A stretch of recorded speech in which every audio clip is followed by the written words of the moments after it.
I've just recently started subscribing to and watching the videos of YouTubers that are intuitive channels, that channel messages from higher beings, from higher powers, from Source, from God, from Mother Gaia, and probably dozens more archangels or angels, holy spiritual helpers, holy masters that I am not naming. They are channels for intuition and for messages that they spread on their YouTube channels. And I've been watching them recently and feeling like almost called to certain videos. Like, it pops up in my suggested feed, and for whatever reason I feel like a magnet, like attracted to watching this video. And for whatever reason, every single time I feel attracted to a certain video, or like I'm feeling called to it, I watch it and the message is spot on. Like, it's actually scary how spot on some of these messages are. It's almost like it was channeled through a higher power that was trying to reach me, or a collective that message was meant to reach. And it's even more confirming whenever you hear one thing in the video that you resonate to or relate to, and then you hear another, and then another, and another, and it just keeps on getting crazier and crazier. And I'm just so blessed to be at the point where I'm aware enough to trust that intuition, to trust that guidance, and to not push it down. Whenever I feel called to do something, I decide to just do it. I don't fight it, I just do it. I feel like it's taken a very, very long time for me to get in that full state of trust, that full state of awareness that anything that's happening to me that feels like it's a coincidence, I'm just in a state of full awareness that I realize that coincidences don't occur. Everything is meant to happen. Everything happens for us, not to us. So whenever I see a suggested video, I kind of like run through my head real quick, and maybe I'll invoke and ask, is this video for me? You can invoke and ask for Source, for higher powers, for whoever you believe in, to make videos come across your feed whenever you are meant to watch them, meant to hear them.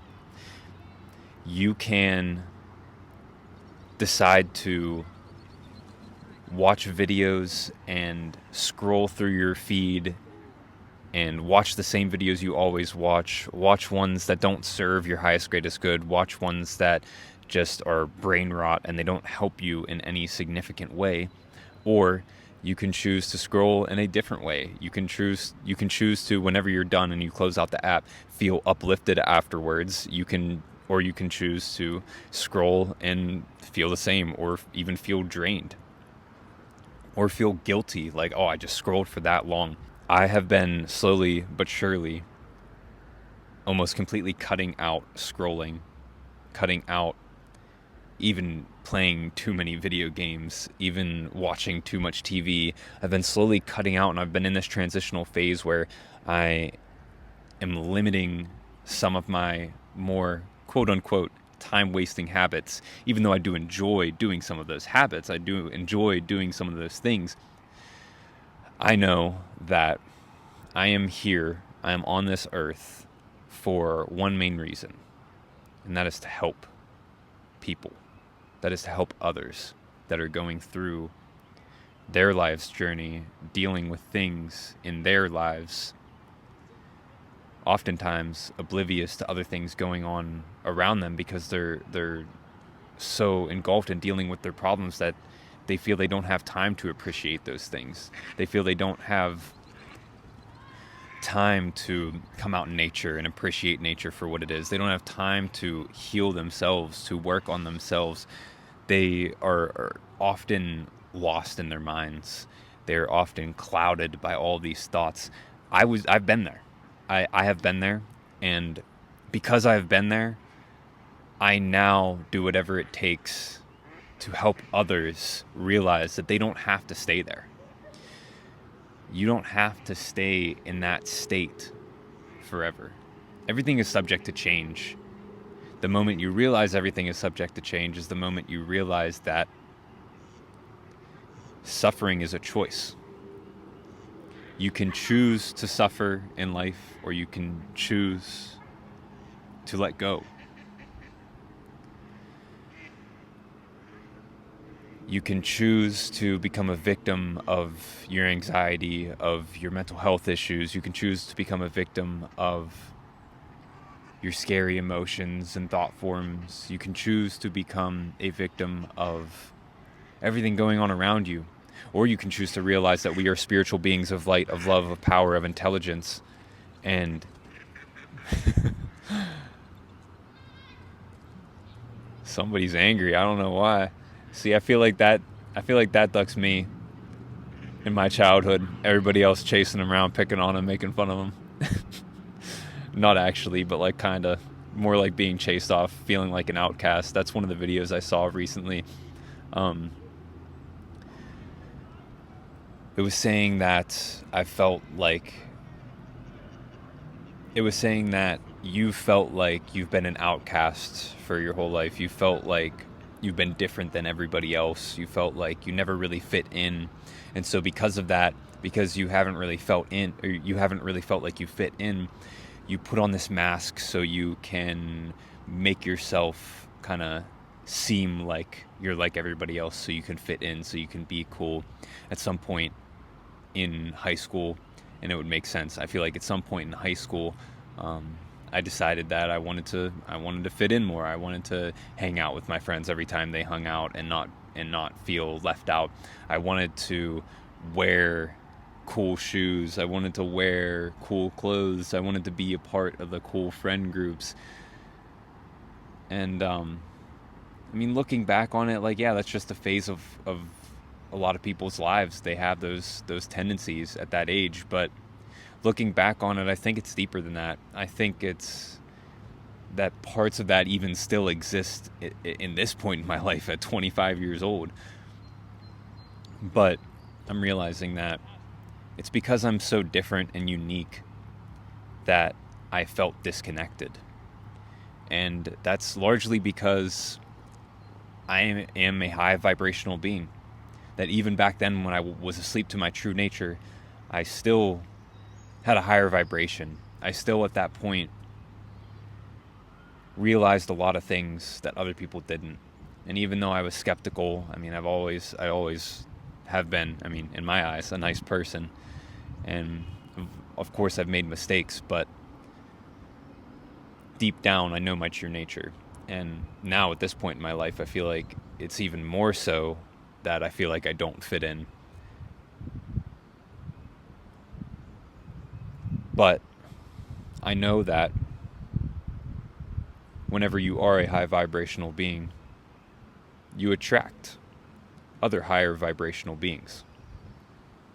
And you attract them when you're meant to attract them. You bring people into your life. You don't bring. God brings people into our lives whenever they are meant to be there. People walk into our lives when they are meant to walk into our lives. And so, during those times when I feel lonely, even though it's difficult, I have no other option but to decide to be positive, put a smile on my face, and affirm that I am love, I am light, I am power, I am intelligence, I am a divine being of energy. And whenever I do that, I affirm that we are all connected in one as well. I am one with my higher soul. I am one with God. I am one with all. There is only oneness. And I realize that even when I'm alone, I'm really not alone. Even though I'm the only person in my home at that time, I am not alone. I'm connected in one with every person and every being, and I can tap into that unconditional love anytime that I want. I can tap in to that energy that holds us together like glue. It's like an invisible glue that none of us can see, that holds us all together. And even if we're not conscious and aware of it, it is true. We all affect one another. Whenever we are with each other in the same room or near each other, we can feel each other's energy. Why is that? There has to be some sort of energetic channel or meridian or passageway for those feelings to pass through, to be transmitted from one person to another. So, somebody could feel the feelings of somebody else, feel the emotions of somebody else as if they were feeling them themselves, and still not be aware of the passageway that connects you to the other person. The whole reason why you're even feeling them in the first place is because when we come in close proximity to another person, we attach an energetic cord to them, allowing for energy to pass through. And even if you don't know it's there, the energy still passes through.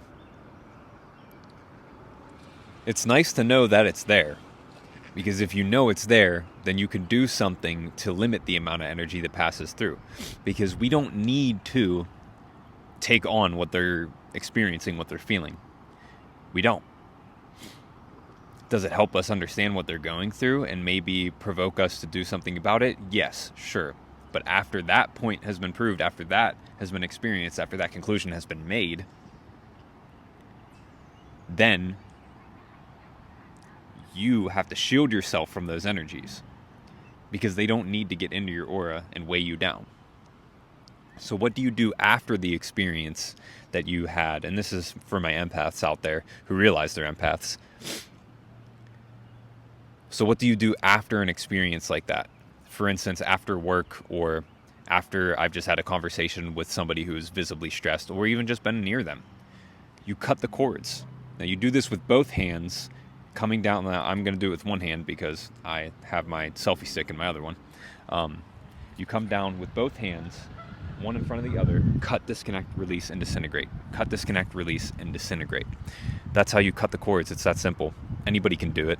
You don't have to be an energy healer. You don't have to be a spiritual practitioner. Anybody can do that. It's just simply energy. Cut, disconnect, release, and disintegrate. And you cut all the cords that have been attached between you and the person you're around or the people that you were around. So that way, no energy, no dirty energy gets stuck in your aura that doesn't need to be.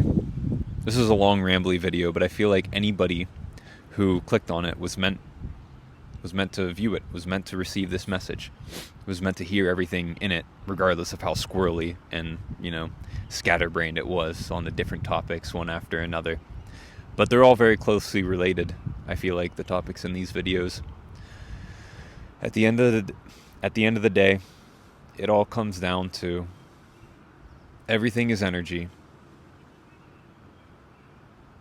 We are beings of light and love, and we are all connected in one. And if we're connected in one, then we should be compassionate to one another. If we're all connected in one, then we should show love to one another, because it'll come right back to us. It'll come right back at us. Thank you so much for watching and listening. If you enjoyed this video, please subscribe for more. Hit the like button below and check out the description for links to my socials as well as my ADHD mini course. Take care and have a wonderful rest of your day.